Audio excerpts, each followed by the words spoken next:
नहीं तो ठीक से बताएं ना। महसूस तो ऐसा होता है कि हमारा कसूर चलिए आपने क्लियर कर दिया ना। एक सेकंड सुमीना, हिलाली साहब आप क्यों ये समझते हैं कि जो आप महसूस करते हैं वही सच है?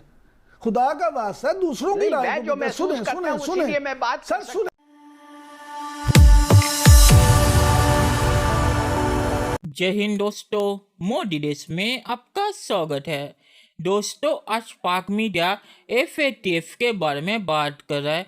पाक मीडिया कह रहा है कि हम FATF में भारत के लिए है, और उन्होंने ये इसलिए कहा है क्योंकि पाक मीडिया कह रहा है कि जो लाहौर में हमला हुआ था हाफिज सईद के घर के पास, वो पाक मीडिया कह रहा है कि उसे भारत ने बहुत ही चालाकी से इस्तेमाल करके FATF में पाकिस्तान को बरकरार रखा। और पाक मीडिया ये भी कह रहा है कि FATF में फ्रांस भी बैठा हुआ है, और फ्रांस और पाकिस्तान के रिश्ते बहुत ही अच्छे नहीं हैं। तो इन दोनों चीज़ों को पाक मीडिया कह रहा है कि ये दोनों रिस्पॉन्सिबल है पाकिस्तान के FATF में बरकरार रहने के। दोस्तों, ये वीडियो बहुत ही मज़ेदार है, तो इसे आप पूरा ज़रूर देखिएगा। तो चलिए और इंतज़ार न करके ये वीडियो देखते हैं। सर कब निकलेंगे हम ग्रे लिस्ट से? वो चाहते हैं कि जब तक ये अफगानिस्तान का मसला ये ठीक ना हो उस वक्त तक वो हमें हमारे सर के ऊपर वो तलवार लटकाएं जो ब्लैक लिस्ट का होता है। अब ये जो हुआ है अटैक लाहौर में, जौहर टाउन में, इसकी टाइमिंग देखें। एक दिन पहले, इस जजमेंट से एक दिन पहले, और किधर हुआ है? हाफिज सईद के घर के बाहर ना। अब हाफिज सईद जो हमारे कोर्ट्स ने कहा है कि वो आज़ाद हो सकता है, उसको रिहा करो। हमने उसको फिर अरेस्ट किया हुआ है अमेरिका को बेसिकली खुश करने के लिए, मगर हमारे कोर्ट्स ने तो कहा है कि उसके खिलाफ जो केसेस हैं that is not entitled him कि उसको आप जेल में रखें, तो वो घर पे रह रहा है। अब उसके घर को इन्होंने जाके अटैक किया है, तो किसने किया है भाई? हमारे एक 2 साल का लड़का आपको बता देगा कि या अमेरिका होगा या हिंदुस्तान होगा या उनके, वो तो खैर दोनों नहीं, हमारे प्रॉक्सीज होंगे उनके पाकिस्तान में। और वही हुआ, नतीजा वही हुआ, अटैक हुआ। हाईलाइट हुआ कि हफीज़ सईद और लोग जिनको ये कहते हैं लश्कर तैयबा के, लश्कर जे मोहम्मद के, तो कहने की बात सिर्फ ये है कि ये तो ऑब्वियसली ए प्रीटेक्स्ट है, और उन्होंने इसको इस्तेमाल करके हमें 6-7 महीने और रख लिया लिस्ट पे। 6 और हमें चीज़ें दे दिए, कहें कि इनके पीछे जाओ, तुम लोग बताओ ये क्या कर सकते हैं। सो इट वाज ऑब्वियस कि ये होने वाला था। अटैक के पहले ही सबने अटैक के बाद तो सबने कह दिया था कि ये होने वाला है, और वही हुआ। ठीक है, इमरान साहब आपका क्या पॉइंट ऑफ व्यू है? मेरा क्या ख्याल, ये सिर्फ सियासी फैसला है? मेरी बात सुने, मैं समझता हूँ ज़ाती तौर पे कि बिल्कुल इस फैसले के पीछे अमेरिका भी है, इंडिया भी है। अब दूसरी आपको बात बताऊं कि ये जो आज हुआ है पाकिस्तान को ग्रे लिस्ट में रखने का फैसला, ये हुआ कैसे? इसमें सबसे ज़्यादा जोर किसने दिया? तो आप देखें कि फ्रांस था इस दफ़ा मेज़बान मुल्क। फ्रांस ने यह कहा कि जी इनको अभी रखा जाए, और यूरोप के दूसरे ममालिक ने भी उसकी तायद की, और उन्होंने कहा हाँ जी बिल्कुल इनको अभी ग्रे लिस्ट में रखा जाए। अब फ्रांस क्या है, आप देखें कि फ्रांस के साथ आपके ताल्लुकात सफारती लेवल पे किस तरह के हैं। 2020 से आपने वहाँ पे मुस्तकिल को अपना सफ़ीर भी मुकर्रर नहीं किया। इंडिया के साथ उसके मामलात बड़े करीबी हैं, इंडिया ने फ्रांस को भी इस्तेमाल किया और यूरोप को भी। और सबसे बढ़ के ये कि अफगानिस्तान की जो सूरत हाल है उसमें अमेरिका आप पे फैटफ की तलवार भी लटकाएगा, IMF के जरिए भी आपको तंग करेगा, वर्ल्ड बैंक को भी इस्तेमाल किया जाएगा, और जितने मालियाती इदारे हैं सबको करके तो आपको वो शिकंजे में जकड़ेगा, घुटनों पे लाने की कोशिश करेगा। देखिए, माफ करिए, मगर मैं सिर्फ ये कहना चाहता हूं कि जो हम लोगों ने स्टेटमेंट्स मैक्रों के खिलाफ दिया है और फ्रांस के खिलाफ दिया है वो बहुत कम है।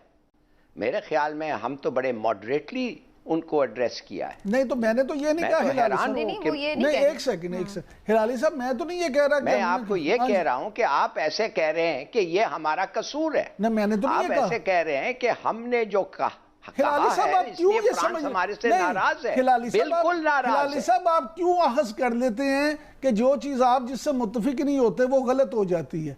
आप दूसरे की राय को भी सुना नहीं, तो करें। आपने ये सर, कहा सुने, है कि मैंने हमने ये कहा है, उनके साथ नहीं, क्या किया है? मैंने तो ये कहा कि हमने उनके साथ क्या किया है। मैंने तो ये कहा है कि पाकिस्तान के और उनके ताल्लुकात बहुत अच्छे नहीं हैं। तो ये आप भी मान रहे हैं अच्छे नहीं हैं।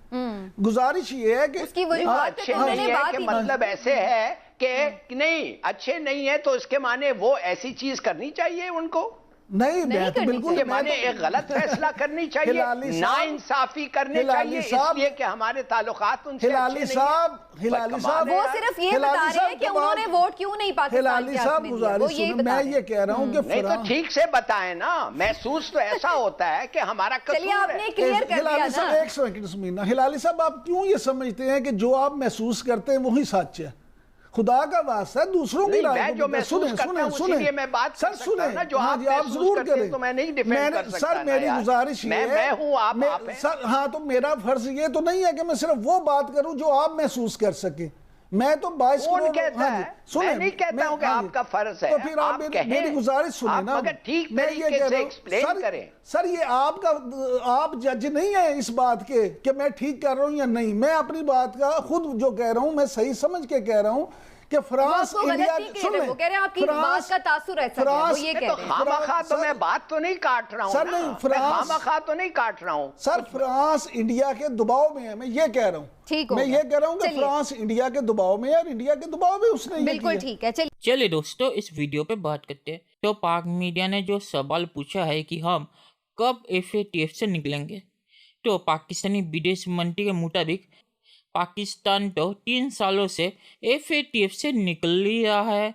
FATF पर पाकिस्तानी विदेश मंत्री हर साल आके कहता है कि इस बार हम FATF से निकल जाएंगे, और FATF के रिव्यू के पहले पाक मीडिया चिल्लाता है कि इस बार हम FATF से निकल जाएंगे, और जब FATF से पाकिस्तान नहीं निकलता तो पाकिस्तान ये कहने लगता है कि ये भारत की साजिश है और भारत ने हमें निकलने नहीं दिया।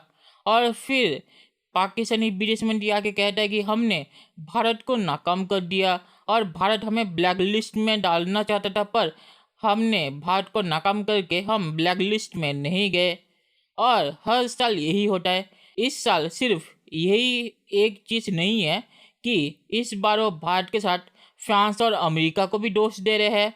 पाकिस्तान कह रहा है कि इसमें फ्रांस भी शामिल है और फ्रांस हमारे खिलाफ है और इसीलिए फ्रांस ने FATF में हमारे खिलाफ वोट दिया और इसीलिए हम FATF से नहीं निकले। तो पाकिस्तान जो है सवाल पूछ रहा है कि हम कब FATF से निकलेंगे, तो पाकिस्तानी विदेश मंत्री के मुताबिक पाकिस्तान तो हर साल निकलता ही रहता है। तो पाकिस्तानी मीडिया इतना परेशान क्यों है? पाकिस्तानी विदेश मंत्री से ही पूछ ले कि पाकिस्तान कब निकलेगा FATF से। और हिलाली जो कह रहा है कि अमेरिका हमें निकलने नहीं देगा जब तक अफगानिस्तान का मामला सुलझ नहीं जाता, तो इसमें अमेरिका कहाँ से आ गया? FATF में पाकिस्तान जो FATF ने शर्तें दिए हैं वो पूरा नहीं कर रहा, इसीलिए पाकिस्तान FATF में है। मैं ये नहीं कह रहा कि अमेरिका कोई इन्फ्लुएंस नहीं कर रहा FATF में, पर पाकिस्तान अगर FATF के सारे शर्तें मान लेगा तो FATF के पास कोई वजह नहीं होगी पाकिस्तान को FATF में रखने की। तो अमेरिका दबाव ज़रूर डाल रहा होगा, इससे मैं मना नहीं करता, पर पाकिस्तान भी FATF के सारे नियम फॉलो नहीं कर रहा या पूरे नहीं कर रहा, इसीलिए FATF से पाकिस्तान नहीं निकल रहा। इसमें पूरा दोष अमेरिका, भारत और फ्रांस पे देना गलत है। पाकिस्तान अगर FATF के सारे नियम पूरे कर देगा तो FATF कोई वजह नहीं ढूंढ पाएगा पाकिस्तान को FATF के लिस्ट में रखने की। तो पाकिस्तान को यहाँ अमेरिका को दोष ना देके अपने गिरेबान में भी झांकना चाहिए। और हिलाली जो कह रहा है कि भारत ने लाहौर हमले का इस्तेमाल किया पाकिस्तान को FATF में बरकरार रखने के लिए, तो क्या हिलाली के पास कोई ऐसी खबर है कि FATF में लाहौर हमले की बात हुई थी? और वैसे भी हाफिज सईद बाहर क्या कर रहा है? हाफिज सईद के खिलाफ UN में भारत ने सबूत दिखाए थे और उसी के बाद UN ने पाकिस्तान को FATF में रखा था। तो UN अगर भारत के सबूतों को देख के पाकिस्तान पर FATF को लगा सकता है, तो हिलाली क्या कह रहा है कि उन सबूतों को पाकिस्तानी अदालत नहीं मानती, या पाकिस्तान के पास वो सबूत नहीं है, क्योंकि भारत के मुताबिक पाकिस्तान ने जो भी सबूतें मांगे थे वो भारत ने पाकिस्तान को दिए हैं। तो क्या पाकिस्तानी अदालतें वो सबूत देखने के बाद भी कह रही है कि हम नहीं मानते कि हाफिज सईद मुंबई हमले में शामिल था, या पाकिस्तानी अदालतें भी हाफिज सईद जैसे लोगों के खिलाफ फैसला देने से डरती है? तो मुझे नहीं लगता कि वो हाफिज सईद के खिलाफ कोई फैसला देंगे, क्योंकि उन्हें अपनी जान की भी फिक्र है। और हिलाली इसे ही दिखा के कहता है कि हमारी अदालत ने हाफिज सईद को छोड़ दिया है। ये बोलने की जगह कि हमारी अदालत में हिम्मत नहीं है हाफिज सईद के खिलाफ फैसला देने की।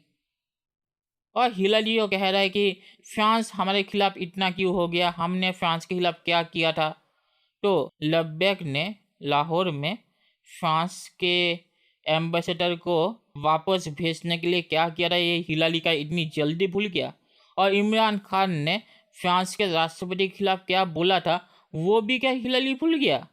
अगर वो देख के भी हिलाली कहता है कि हमने कुछ ऐसा ज़्यादा नहीं कहा और फ्रांस ऐसे ही नाराज़ हो गया हमसे, हिलाली यहाँ पे पूरा झूठ कह रहा है, क्योंकि वो भी जानता है कि फ्रांस किस लिए पाकिस्तान से नाराज़ हुआ है और इमरान खान ने कैसी जुबान इस्तेमाल की थी फ्रांस के राष्ट्रपति के खिलाफ। तो यहाँ पे हिलाली पूरा झूठ कह रहा है। और पाकिस्तान ने जो हरकत की थी फ्रांस के खिलाफ, उसके बाद फ्रांस का नाराज़ होना तो बनता ही है। और वैसे भी पाकिस्तान एफएटीएफ के नियमों को पूरा नहीं कर रहा, इसीलिए पाकिस्तान एफएटीएफ में है, ना कि भारत और फ्रांस की दुश्मनी की वजह से। पाकिस्तान अगर एफएटीएफ के नियमों को पूरा कर देगा तो एफएटीएफ के पास कोई वजह नहीं होगी पाकिस्तान को एफएटीएफ के लिस्ट में रखने की। तो हिलाली यहाँ पे फ्रांस और भारत का नाम लेके लोगों को भटकाने की कोशिश कर रहा है। और आखिर में मैं ये कहूँगा कि पाकिस्तान अगर एफएटीएफ के नियमों पूरा कर देगा तो पाकिस्तान को ऐसे बहाने ढूंढने की ज़रूरत नहीं पड़ेगी कि भारत और फ्रांस की वजह से या अमेरिका की वजह से पाकिस्तान एफएटीएफ के लिस्ट में है, ना कि इसलिए कि पाकिस्तान ने एफएटीएफ के सारे नियमों को फॉलो नहीं किया। तो पाकिस्तान को यहाँ पे सच कहना चाहिए। दोस्तों, ये वीडियो देखने के लिए बहुत बहुत शुक्रिया और हमारे चैनल को सब्सक्राइब करना मत भूलिएगा। Thank you very much.